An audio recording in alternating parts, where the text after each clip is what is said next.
Welcome to A Course in Miracles, Workbook for Students, Lesson 253. Buckle up, Buttercup. Myself is ruler of the universe. It is impossible that anything should come to me unbidden by myself. Even in this world, it is I who rule my destiny.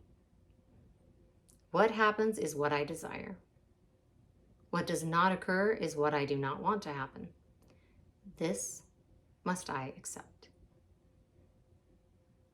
For thus am I led past this world to my creations, children of my will, in heaven where my holy self abides with them and him who has created me. You are the self whom you created, son. Creating like yourself and one with you.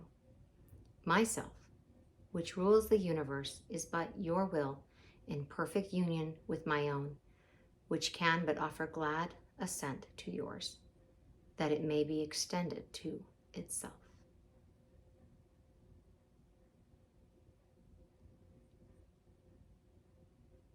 It can feel really frightening for a child, for someone who sees themselves as little and small and weak.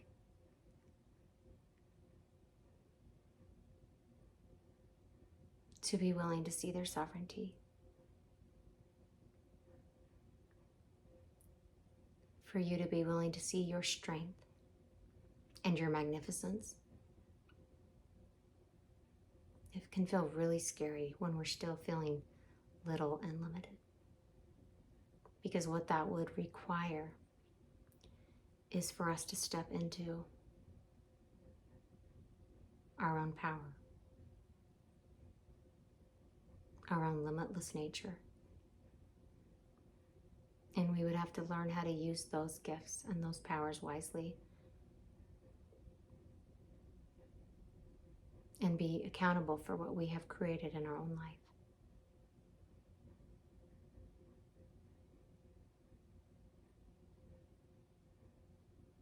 No one is limiting you but you. And you limit yourself in direct relation to how much you trust yourself.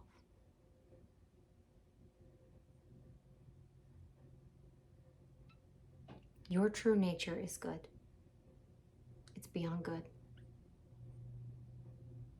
It is benevolent, loving, gentle, and kind.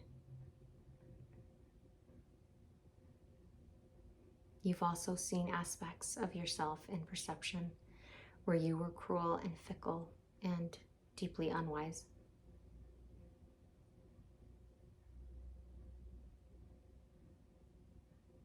So why should you trust yourself?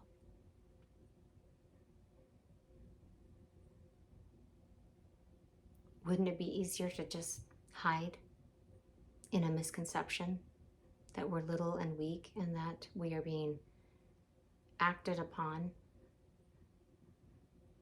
versus the creators of our own destiny? I used to hide in that delusion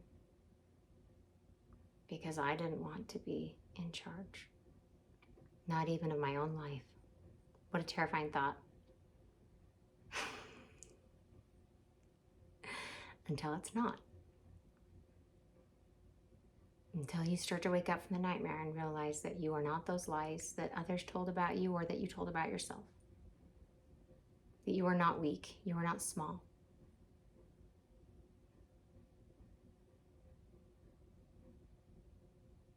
When you truly begin to see who you are and your true nature, you will not be afraid to become aware of how powerful and wise you are, and how capable and willing you are to create a more beautiful reality.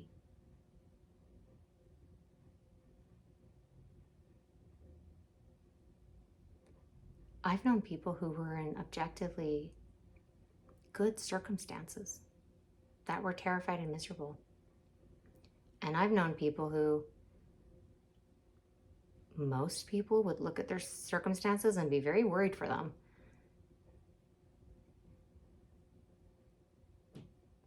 They were in total inner stillness and peace. This can't hurt you, and this can't save you.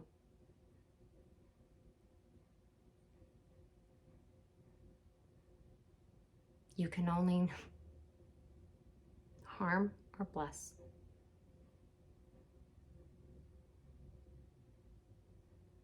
What is real?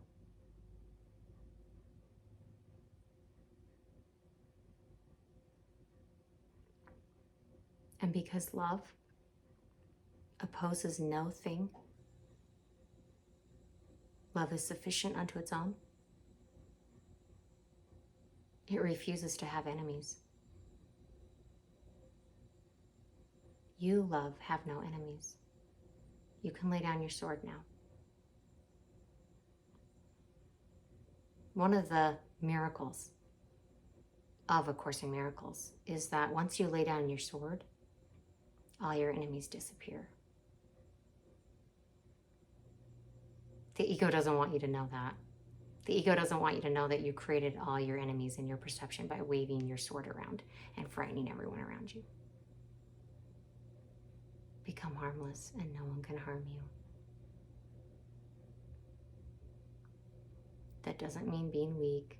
That doesn't mean being codependent. That doesn't mean not having wise human boundaries to protect your vessel.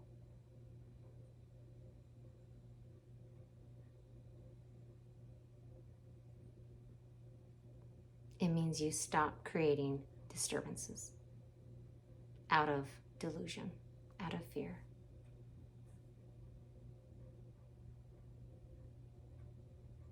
Only love is real.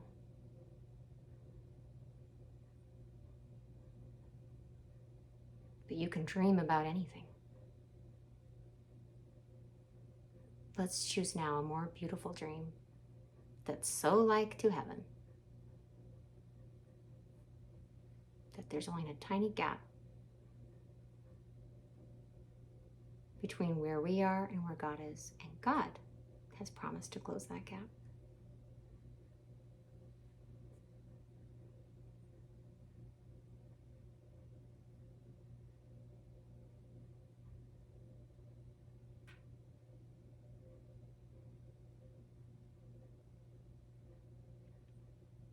Sweet dreams.